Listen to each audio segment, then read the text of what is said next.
We're back to talk about important things. It's been a while, I know.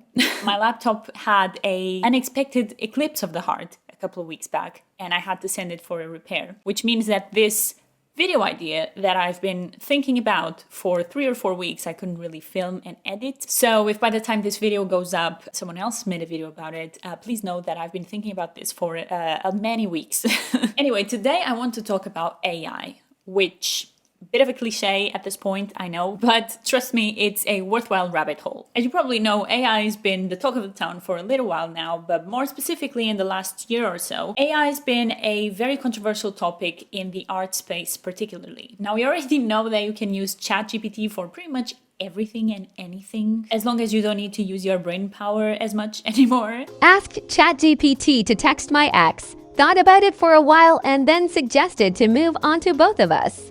I mean, honestly, slay. But AI art specifically came to threaten, or some people argue that it came to threaten, the livelihood of every photographer, artist, graphic designer, just by requiring a prompt, a click of a button, all done in under a few minutes in exchange for a couple of dollars. The crazy thing particularly, and what I want to focus on today, is just how crazy fast it has evolved in such a short period of time. Now, the reason why I'm filming this video is because of something that I've noticed that is happening on social media, and a trend that I find very scary, honestly. But before I delve into that, let's just take a step back and look at the recent history and recent events that have involved AI art in the last few months. So when the big commotion happened, when the app Lensa AI became viral and everyone was using it online a few months ago, people are just using it as a fun way to create portraits of yourself that you can post online in fun different styles, almost like a filter. But even then, this app going viral basically stirred the entire conversation around the ethics of AI art. But fear not,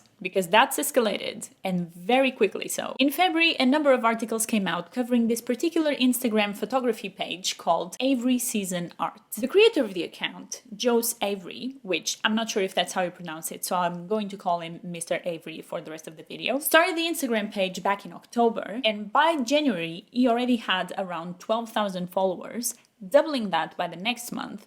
And as of making this video, he sits at around 50,000 followers. If you know anything about Instagram in 2023, you'll know that that's tremendously fast growth. The point of the articles, though, was not necessarily to talk about how fast his page grew, but why it did. And that was the content that he was posting. You see, Mr. Avery posted black and white portrait photographs on this page, and people loved them. They were stunning. People would comment under his photos saying how much they loved his portraits, praising his photographic talent, how well he used contrasts, composition, post-production, the models, the expressions, the lighting, everything. And he would reply to everyone saying thank you and really appreciating them taking the time to comment to appreciate his work. Then he started to write these little texts under the caption of the photos, which seemed to tell a story about the person behind the photo. And people loved it because it created a little connection between seeing the photo of the person and knowing their story. Under this particular photo, someone commented asking Mr. Avery if they could draw the photo and credit him as the photographer. And he said, yes, of course, you can do that. What a nice lad he is. Well, then in February, Mr. Avery got this article written about him. And in that article, he admits that, in fact, these portraits are not portraits. They are not photographs. They are all AI generated. The people in the photos don't exist, so they're not portraits, and they're not photographs because they were not taken using a camera. In the article, he says, my original aim was to fool people to showcase AI and then write an article about it. But now it has become an artistic outlet. My views have changed. When he explains that he uses Midjourney to generate as many images as possible and then selects only the very best and edits them to make them look as realistic as possible. That falls into the whole conversation and debate around the ethics of AI art and the implications of AI art. And if you're interested in that, there are many videos explaining the gist of it, all the multiple opinions and sides of this conversation. But for this video, I'm not going to delve much into that. I'm going to focus primarily on the ultimate outcome of all of this. The fact that it has tricked thousands of people into believing that these images were in fact photos of real people. Whether you agree that this is art or whether you think that he's a fraud, the ultimate unescapable truth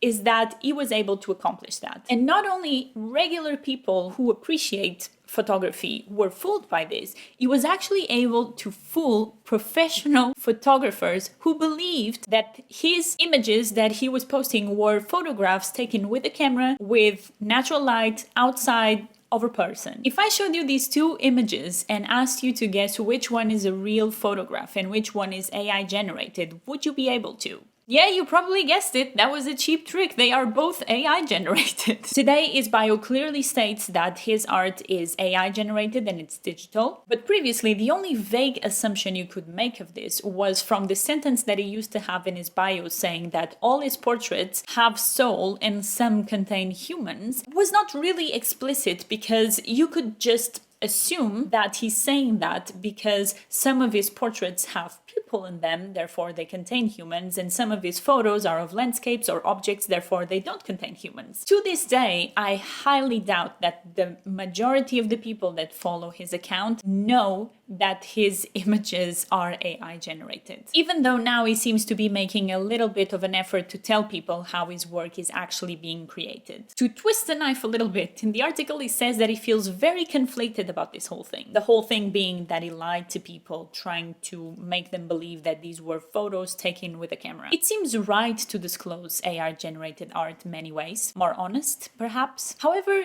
do people who wear makeup in photos disclose that? What about cosmetic surgery? Every commercial fashion photograph has a heavy dose of photoshopping, including celebrity body replacement on the covers of magazines. Okay, now we're approaching our favorite kind of territory here on this channel, but hold that thought because we're going to come back to this in a hot second. If we skip forward a few weeks, another AI story blew up. At the Sony World Photography Award in April, this image was awarded first place in the Creative Open category. After winning the award, the artist went up on stage and he was like, I don't want this, you can keep it, this is AI generated, and he refused the award. So this now became a big question, not just in the AI art world, which was the case when Lensa AI came into the picture, but now in the photography world, where even a professional panel of judges can be fooled at one of the most prestigious annual awards. And this is not even the first time that an AI image has won a photography contest. Just a few months back in February, a drone shot won a photography contest, which the studio later admitted to having been AI generated. And back in September, another image created using Midjourney won first place at a fine arts competition in Colorado. So now that we've established that AI art has advanced at such lightning speed that not only it's fooling the common folks like me, but also some of the biggest professionals in the art and photography spaces, let's get into the meat and potatoes of the issue of why I'm actually bringing this topic to you today. I wanted to talk about how AI art was seeping into our culture, and what's the fastest way for it to do that today?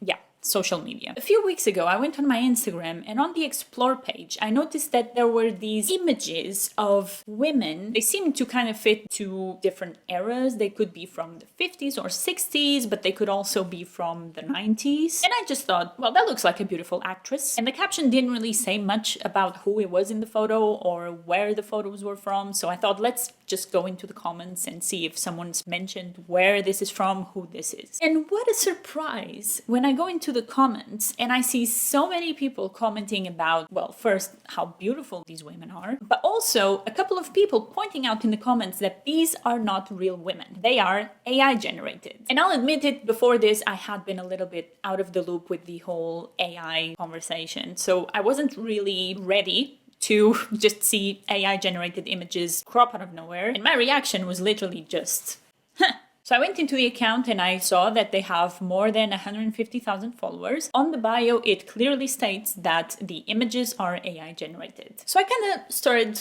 thinking to myself, kind of trying to decide what my opinion was on this. At first, I left it at that, but over the next few days, more and more images from this account started appearing on my Explore page. And I started to open them to try and see if I could form an opinion of what I thought about this. I couldn't put a finger on it, but something about it felt a bit off. So I would open the comments, and without fail, every time I would see two things happen. First, I would see people comment asking, who is this? Because they want to know who the person in the image is and they want to know who this girl is. And second, fortunately, at least one person replying to these comments saying, she's not real, this is AI generated. Now, some people seem to catch on to the details that give away the fact that this is not a real photo, this is not a real person, and that this is AI generated. For example, image looks really airbrushed, or hey, look at that, she has 6 fingers in each hand. AI, for some reason, hasn't quite caught on to the fact that humans have only 5 fingers normally. Some people have more fingers or less.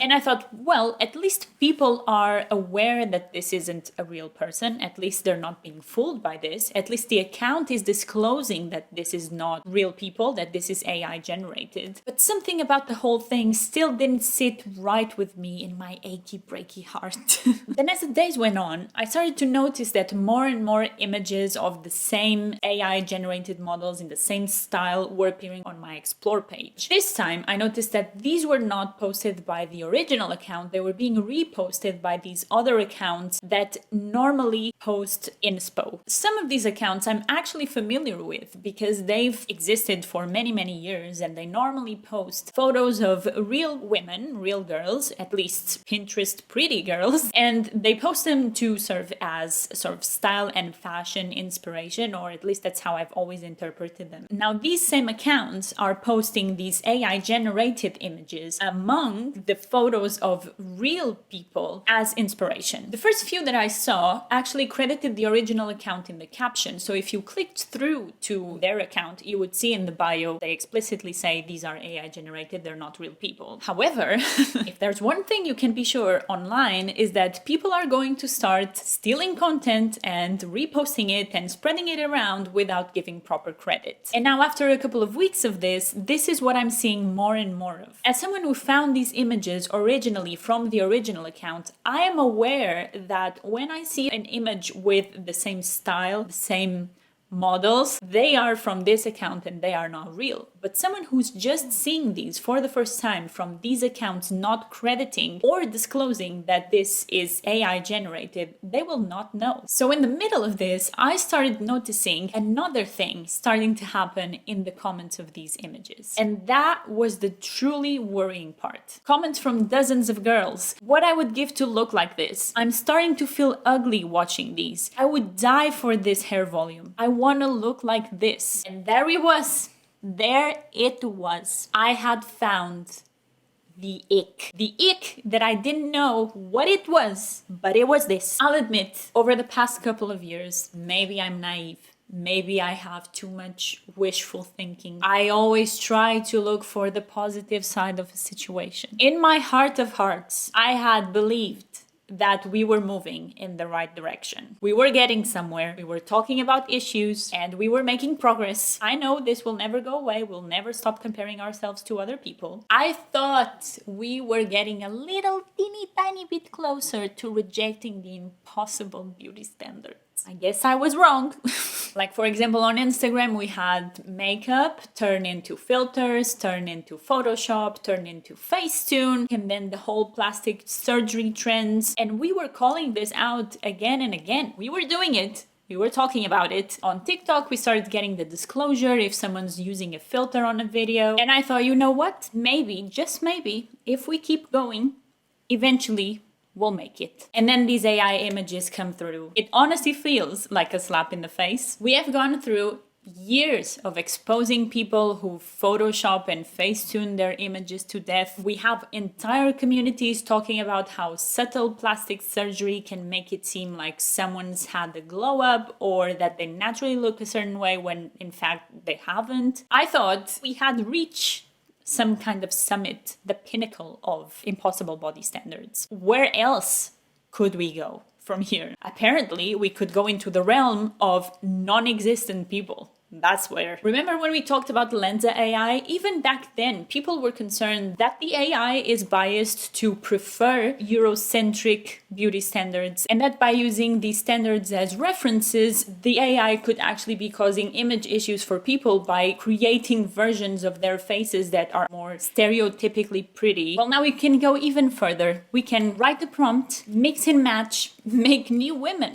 to compare ourselves to. And these women, in fact, don't exist, but it doesn't really matter because they look realistic enough that they could exist. Despite knowing that these women aren't real, dozens of commenters share their hope that somewhere a woman like this must exist. And that may be true, but it's exactly the pursuit of that that's dangerous. And aside from women now comparing themselves to these AI-generated standards, which, by the way, are normally always white, you now have men looking at these images and creating this image of a woman that they now associate to the ideal as well. And of course, I'm not talking about all men, but I think we all know, and we've had proof of this, that some men really don't have an idea of what a makeup-free look actually looks like. This is what your makeup tells me on a first date. You're rocking the little to no makeup with some chapstick? 2 seconds later. Ladies, who is gonna tell me that the no makeup look is a look that has makeup on it? Huh? In my last video, I was over there looking like a dummy because I was like, oh, this girl's not wearing any makeup. You guys were like, who's gonna tell him? Who's gonna tell them that she's wearing so much makeup? And now they're assimilating these images of what the ideal woman looks like and expecting normal, real women to compare to that. Fortunately, under some of the reposts of these images, I see lots of people calling this out. But these comments, honestly, are very few and far between compared to the number of comments I see from people comparing themselves to these generated women. And frankly, the growing number of comments I see on general content online where people are defaulting to asking whether something that looks like a nice piece of content is real or AI generated. And I don't know about you, but I think this is scary because I think we're already far into a new internet landscape where at some point we're going to lose the ability to tell what's real and what isn't. And so that's why I made this video, because I wanted to bring light to this. So let me know what you think about this new use of AI and where it's progressing and where you think it might go. And if you've seen these images on your social media feeds. Do you think it's harmful or do you think it's not that deep? I'm really interested to see what people think. I'll meet you down there in the comments. In the meantime, I'll see you on the next one.